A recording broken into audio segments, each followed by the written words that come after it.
Okay, so as we did for Elvish, same way we are going to be doing for Manisha. Okay, yeah. So we did Elvish's current feelings towards Manisha. Today we are going to be doing Manisha's current feelings towards Elvish. है ना? Correct? Reading. So yes guys, this is Suman, your own tarot card reader, and I welcome you back to my channel, Tarot Fragrance Suman. So, as I always said, before you begin watching the reading, you need to have the trust and faith in the reader, in the reading, in the universe, and also in yourself. So, with the same trust and faith, you have to watch the reading. And yes, guys, please, a small favor from your side. I want all of you, all those people who are watching the video or who like my videos, okay, please help me grow my channel. इसको थोड़ा promote करो. कैसे? Share करके videos को share करो औरों के साथ. चैनल को सब्सक्राइब कर दो अगर अभी तक नहीं किया है. नोटिफिकेशन बेल को ऑन कर दो और वीडियो को लाइक करना बिल्कुल मत भूलिए. ठीक है?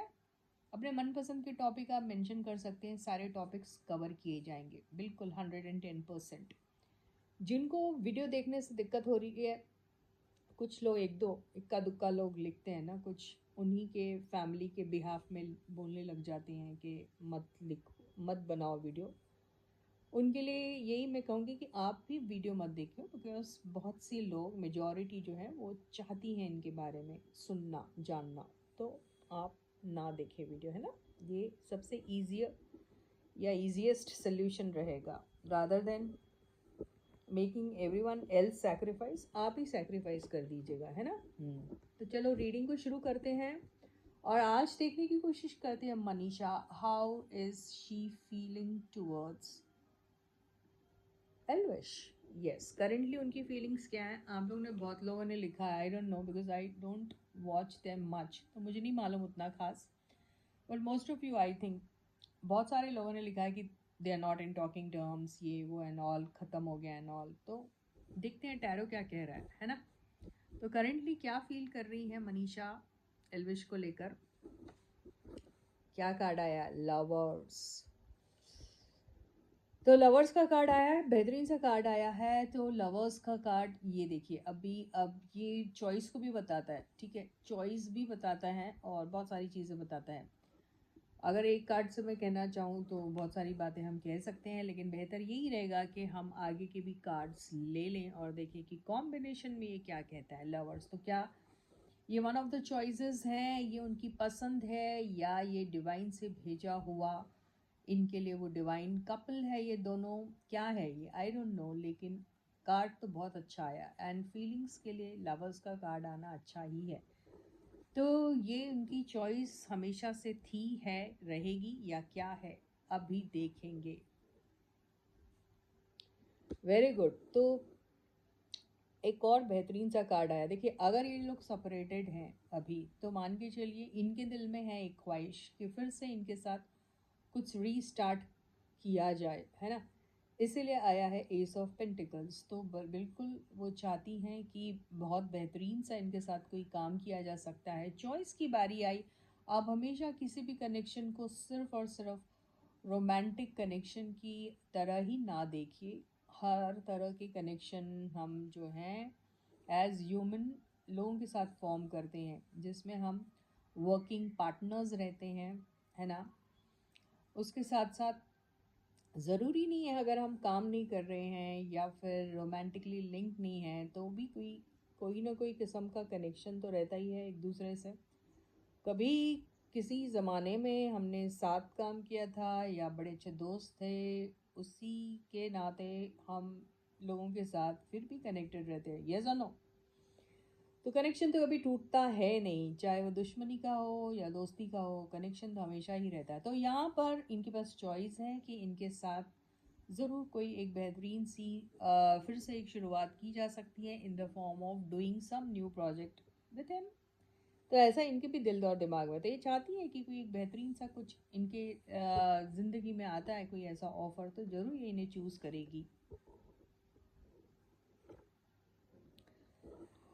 तो पेज ऑफ सॉर्ट से ऐसे ही लग रहा है कि देखिए होता क्या है, आपके जो प्रीवियस एक्सपीरियंसेस रहते हैं उनको सामने रखते हुए आप हमेशा से यही सोचते हैं कि मुझे कुछ बातों को लेकर थोड़ा सा केयरफुल रहना चाहिए, है ना। तो ये बात इनके दिमाग में भी चल रही है, और या इन्हें भी जानने की कोशिश हमेशा से रहती है कि भाई इनके लाइफ में क्या हो रहा है, या फिर ये अभी मुझे किस तरीके से व्यू कर रहे हैं, या फिर किसी भी किस्म का कनेक्शन इनके साथ फॉर्म होता है, वो एक प्रोजेक्ट के रूप में हो, या फिर ऐसे ही दो दोस्त मिलके रहते हैं साथ उस फॉर्म में हो।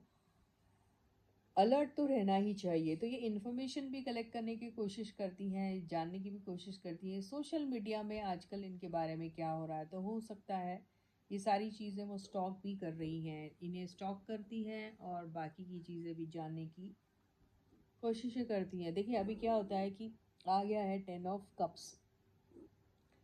10 ऑफ कप्स, अगर चॉइस की बारी आई और इन्हें ऐसा लगा कि सारी चीज़ें इनको लेकर अच्छी है, सब कुछ बेहतरीन सा है, और हर बार बहुत लोगों के साथ जब आप कनेक्शन में होते हैं, ओके, वो कनेक्शन आपका प्रोफेशनल तौर पे हो, काम को लेके हो, या यूं ही हो, या फिर रोमांटिक हो, लड़ाई झगड़े तो होते ही हैं।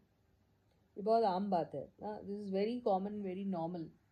Okay, when you are together you fight, okay, there are a lot of things we do which you disagree with, है ना। तो ऐसी बातें होती रहती है, पर इसका मतलब ये थोड़ी है कि चाहत ख़त्म हो जाती है।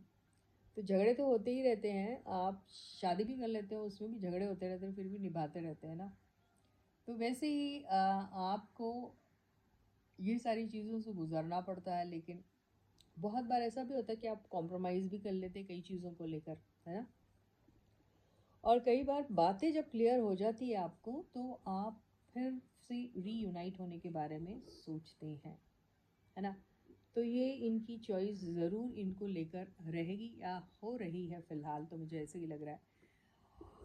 देखिए अभी पेज ऑफ वॉन्ड्स आया है, तो ज़रूर एक छोटा मोटा सा एक पहल, एक कदम तो उठाया ही जा सकता है। ये भी सोचती हैं ये चीज़ें। जिस तरीके से आप किसी के बारे में जानना चाहते हो, तो सबसे ईज़ीएस्ट वे होता है उसके बारे में पूछताछ की जाए किसी के साथ। कोई एक मीडिएटर होता है, कोई आपका एक कॉमन दोस्त होता है, जिसके ज़रिए आप अपने उस पर्सन के बारे में इंफॉर्मेशन कलेक्ट करते हैं, उनके बारे में जानना चाहते हैं। और this a very normal thing, and और ये बहुत ऑब्वियस भी है ये सारी चीज़ें, क्योंकि आप उन्हीं के बारे में जानने की कोशिश करते हैं जिनको आप पसंद करते हो, जिनको आपने दिल और दिमाग से उतार लिया, उनके बारे में जानने की ज़रूरत आप महसूस ही नहीं करते। तो अगर ये जानने की ज़रूरत महसूस कर रही है, उन्हें स्टॉक भी कर रही है, किसी से उनके बारे में पूछताछ भी करी, इसका मतलब है ना भाई, अभी दिल में अभी भी है कुछ। कुछ क्या, बहुत कुछ दिख रहा है, 1 2 3 4 5, तो मैसेजेस, फ़ोन कॉल्स, कुछ भी हो सकता है। ओके, देखिए इनका बहुत मन है कि इनके साथ, देखिए अगर आप ऐसे किसी फंक्शन में या फिर ऐसे किसी छोटे मोटे गैदरिंग में अगर मिलते हैं, तो आपको एक बहाना भी मिल जाता है एक दूसरे से मिलने का। साथ में ये भी कोशिश की जा सकती है कि भाई आपस में बातें क्लियर की जाए और फिर से रिश्ते को रिवाइव कर लिया जाए। तो ऐसी चीज़ें इनके दिमाग में चल रही है। अरे वाह, क्या बेहतरीन सा कार्ड आया। देखिए अगर आप लोग बोलते हो अरे इनके कार्ड्स ही इतने अच्छे आते हैं, 2 ऑफ कप्स, तो ज़रूर इनकी मीटिंग मुलाकात के बारे में सोचती है, जहाँ दोनों, अगर सपोज दोनों एक ही जैसा सोच रहे हैं। देखो अब आप सारे झगड़े बाजू में रखिए और सिर्फ इस चीज़ को ध्यान में रखिए कि आप दोनों के कॉम्बिनेशन से आप फाइनेंशियली बहुत ग्रो हो सकते हैं। ओके, आपका करियर ग्राफ बढ़ सकता है। आपको प्रोजेक्ट के एक ऐसे ढंग के प्रोजेक्ट के मिलने से आप दोनों अपने अपने इंडिविजुअली जो हैं या जॉइंटली है ग्रो कर सकते हैं। तो कौन गधा है जो नहीं सोचेगा इसके बारे में। जब आता है ना आपको अपने करियर को लेकर कोई मसला, और पैसों को लेकर कोई मसला, तो ये छोटी छोटी बातों को इग्नोर करना ही समझदारी है ना। पर इस समझदारी में भी वो क्या सोच रही है कि ठीक है किया जाएगा, लेकिन इसमें जो भी रिस्क फैक्टर्स है, रिस्क तो उठाना ही पड़ता है, नो रिस्क नो गेन, ठीक है। लेकिन ठीक है, बातें कुछ ऐसी होती है जिसमें आपको छोटे छोटे कुछ डिटेल्स का जानना बहुत ज़रूरी होता है जो ये कर रही है। और सही भी करिए। और वहाँ पर जब उसको क्लैरिटी आ जाएगी कि भाई इतना भी कोई नुकसान नहीं है, नुकसान या अगर इन लोग का कुछ होगा तो वही होगी, अरे मेरा ईगो हर्ट हो गया, अरे हम झुक गए जी, बस यही है ना, और क्या है। ओके, झुकना अच्छी चीज़ के लिए, अपने फ़ायदे के लिए, it is always advisable to do that. Okay, येड़ा बन के पेड़ा खाते हैं ना लोग। तो यहाँ पर यार तुम्हारा अगर करियर ग्राफ अच्छा होता है एक दूसरे की यूनियन से, सो कौन गधा आदमी है जो ये नहीं करेगा, राइट। तो यहाँ पर इनको अगर चॉइस मिलेगी ऐसी कुछ कि इनके साथ कोई अच्छा सा कोई प्रोजेक्ट है जो ये लोग कर सकते हैं, ओके, सेम पेज पे फॉल करने वाला ये जो कार्ड जो हमेशा से कहा जाता है, इसमें मुझे ऐसा लग रहा है कि डील दोनों को बहुत फेयर लगेगी और अच्छा लगेगा। तो ज़रूर इनका कुछ ना कुछ बहुत बेहतरीन हो सकता है, ये भी सोच रही है। क्या ये सच में ऐसा होगा? इनकी फीलिंग्स तो हैं इनको ऐसा लेके, तो क्या सच में ऐसा हो पाएगा? वाओ, बहुत अच्छा कार्ड आया। अगर ये यस एंड नो का आंसर था, यस एंड नो क्वेश्चन का अगर आंसर था, तो ये यस है। वैसे इसके पीछे कहानी ये है कि देखिए, आप जब छोटे मोटे झगड़े के बाद दोबारा से मिलते हैं तो दिमाग में आपकी क्या बातें रहती है, अरे मेरे साथ ऐसा हुआ था, वैसा हुआ था। लेकिन जब आप मिलते हैं तो आपको ये ध्यान रहता है कि हम गिले शिकवे तो एक दूसरे से ज़रूर करेंगे, लेकिन फिर उस चीज़ को भूल जाएंगे। तो भूलने के लिए आपको क्या करना है, आपको अपनी ही सिचुएशन से कॉम्प्रोमाइज़ करना पड़ता है, जो आप करते हो। तो जब आप कॉम्प्रोमाइज़ करते हो, इसका मतलब ये है कि आपने एक दूसरे को माफ़ करने के बारे में सोच लिया है। जब आप माफ़ करते हो तो क्या होता है, हील होते हो। तो चांसेस हैं इनके, ओके, यस, पैसा कमाया जा सकता है। अरे फिर से आ गया ये, मैंने कहा ना, इनकी किसी बात पे जो भी एंडिंग हुई थी वो ज़रूर एक मुलाकात, एक बात पे ज़रूर होगी। बहुत बेहतरीन सा कार्ड आया है। तो यही कहा जा रहा है, सारी चीज़ें भूलो, ये जो तुम्हारे घमंड, गुरूर, ईगो, ये सारी चीज़ों को भूलो, और अपने जो टर्म्स एंड कंडीशन जो आप एक डिक्टेटर बनकर एक दूसरे को डिक्टेट करने की कोशिश करते हैं, थोपने की कोशिश करते हैं, उन सारी चीज़ों को भूलकर आप केयर फ्री होकर अगर कुछ स्टार्ट कर सकते हैं तो ये यूनियन हो सकता है आप लोगों का। तो ये कार्ड्स इनको बोलने की कोशिश करते, तो फीलिंग्स तो इनकी है अभी भी इनके लिए, और चाहती हैं ये इनके साथ दोबारा से कोलैब करने के बारे में चाहती हैं। तो if they do this then they can definitely restart and attain something good for themselves, ये बोल रहे हैं कार्ड्स। तो किस बात की देरी कर रहे हो, स्टार्ट करो, है ना गाइस। तो रीडिंग बहुत बेहतरीन है and I wish both of them a great success. So फिर से हम कोई रीडिंग करेंगे, तब तक guys please do take very good care of yourselves, do subscribe to my channel, do like the videos, share the videos, and yes, you can write in the comment section किसके ऊपर आपको reading चाहिए, कौन से topic पे चाहिए। Okay, सो until then guys, bye bye.